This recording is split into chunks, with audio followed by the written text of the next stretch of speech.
क्या दे रखा है?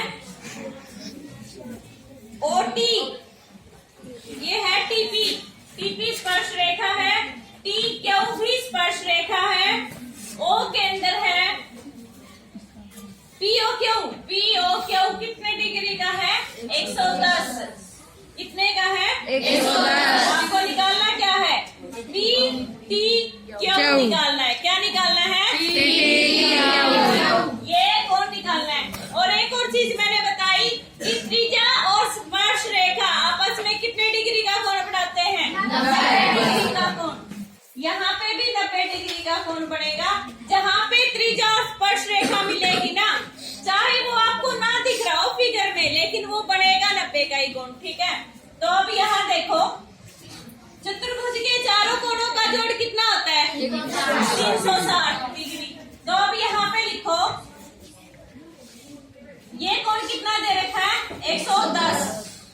ये कोण कितने का है? 90 का। और ये कोण कितने का है? 90। और ये निकालना है, यानी कि पी टी क्यू, इन सब का 360 यहाँ पे लिखोगे। चतुर्भुज के चारों कोणों का योग कितना होता है? 360 होता है। ठीक है, और ये आपने 90 डिग्री दिखाया है।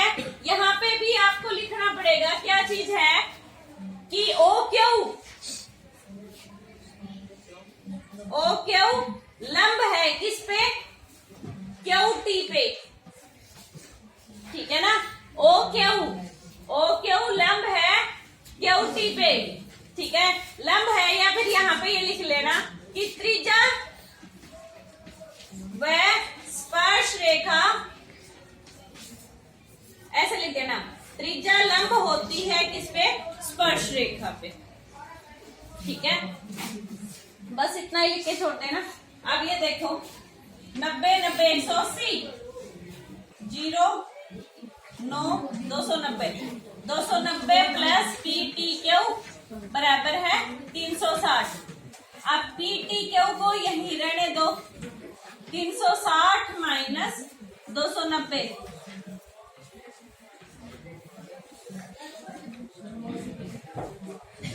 कितने डिग्री का आ गया? 70 का। हाँ, 6 हाँ, ठीक है, 70 डिग्री का आ जाएगा। आ गया ये समझ में? अगला देखो कि दो स्पर्श रेखाएं हैं। ठीक है, ये है क्वेश्चन नंबर 3।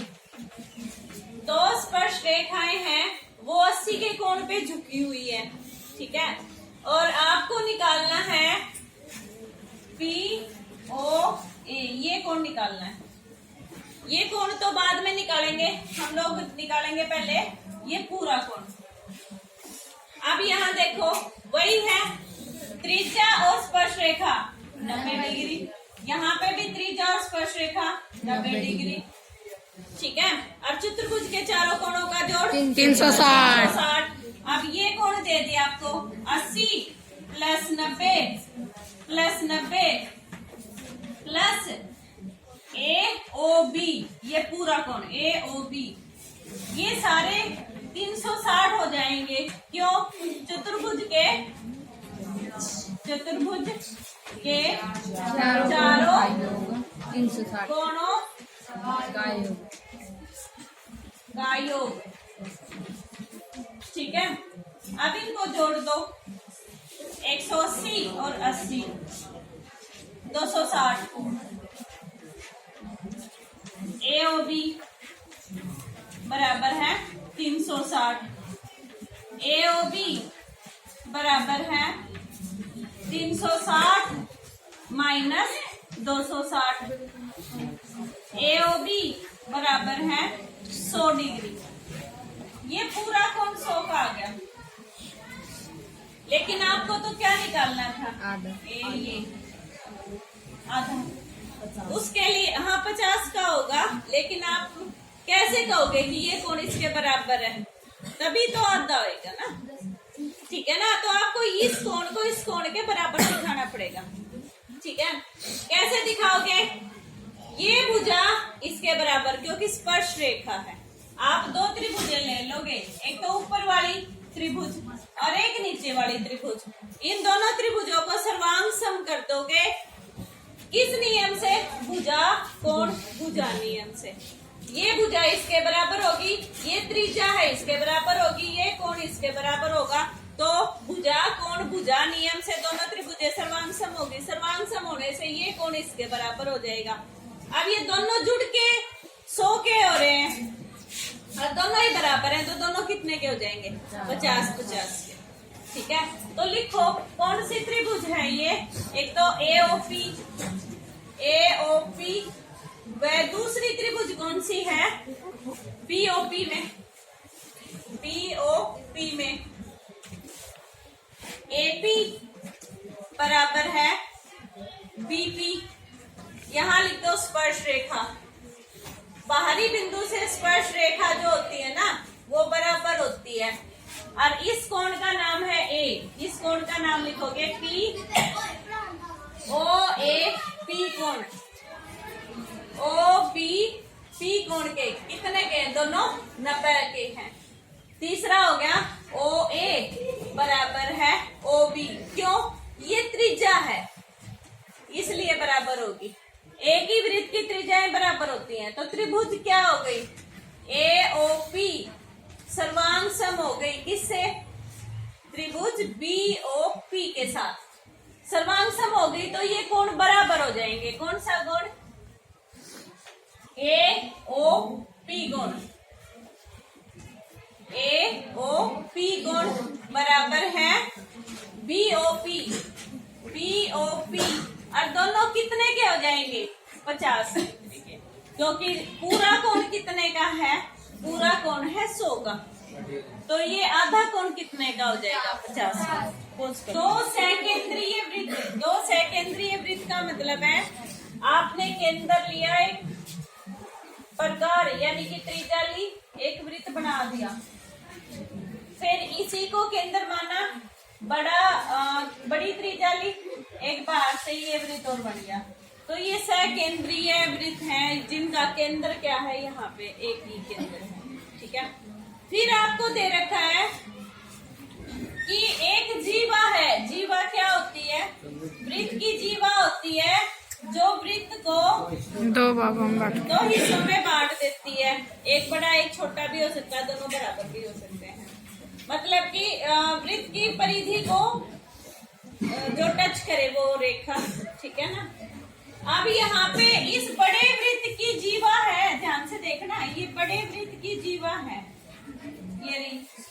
ये बड़े वृत्त के, छोटे वृत्त को भूल जाओ। ये बड़े वृत्त के लिए क्या है? जीवा। और छोटे वृत्त के लिए क्या है? स्पर्श रेखा।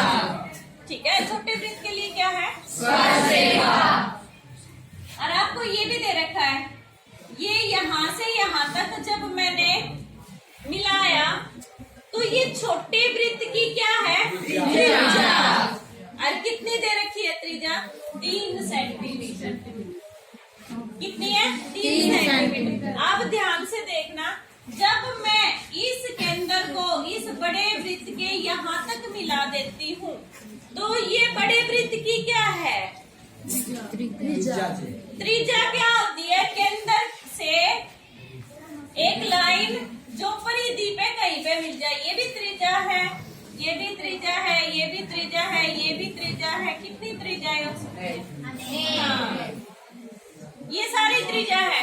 तो केंद्र से मैंने बड़े वृत्त की परिधि पे ये रेखा मिला दी, तो ये क्या हो गई? त्रिज्या। और आपको त्रिज्या कितनी दे रखी है? 5 सेंटीमीटर। इनके नाम लिख लो, ओ ए बी और यहाँ पे सी है। अब आपको ये भी पता है कि त्रिज्या और स्पर्श रेखा आपस में क्या होते हैं? लंब। क्या होते हैं? त्रिज्या और स्पर्श रेखा आपस में लंब होते हैं। तो ये कौन सी त्रिभुज हो गई? समकोण त्रिभुज। और समकोण त्रिभुज में कर्ण भी दे रखा है, लंब भी दे रखा है, आधार आपको निकालना है। ठीक है ना? आधार आपको निकालना है। लिखो फिर, ओसी लंब है किस पे, ए बी पे, यहाँ पे लिख लो स्पर्श रेखा लंब होती है किस पे? स्पर्श रेखा और त्रिज्या, त्रिज्या लंब होती है स्पर्श रेखा, त्रिज्या लिख लो पहले से, त्रिज्या लंब होती है किस पे? स्पर्श रेखा पे। ये दोनों आपस में मिल के 90 डिग्री का कोण बनाते हैं, तो आप ये नहीं लिखोगे कि स्पर्श रेखा लंब है त्रिज्या पे, त्रिज्या लंब है स्पर्श रेखा, एक ही बात है। अब समकोण त्रिभुज देखो, कौन सी समकोण त्रिभुज है? ओ सी, ओ ए सी में, ओ ए सी में देखो, ठीक है, ओ ए सी में समकोण त्रिभुज है ये ए सी, यहाँ पे लिख लो समकोण त्रिभुज, समकोण त्रिभुज ओ ए सी में, ठीक है, ओ ए सी समकोण त्रिभुज है। इसमें देखो, इसमें कर्ण का वर्ग बराबर है आधार का वर्ग प्लस लंब का वर्ग। ये कौन सा फॉर्मूला है? पाइथागोरस प्रमेय। हाँ, पाइथागोरस, पाइथागोरस प्रमेय। अब इसमें कर्ण कितना है? 5। आधार AC, लंब है 3, 5 का स्क्वायर यानी कि 25, AC का स्क्वायर 9। अब 25 में से 9 AC का स्क्वायर, ये कितना आ जाएगा? 16 बराबर है AC का स्क्वायर।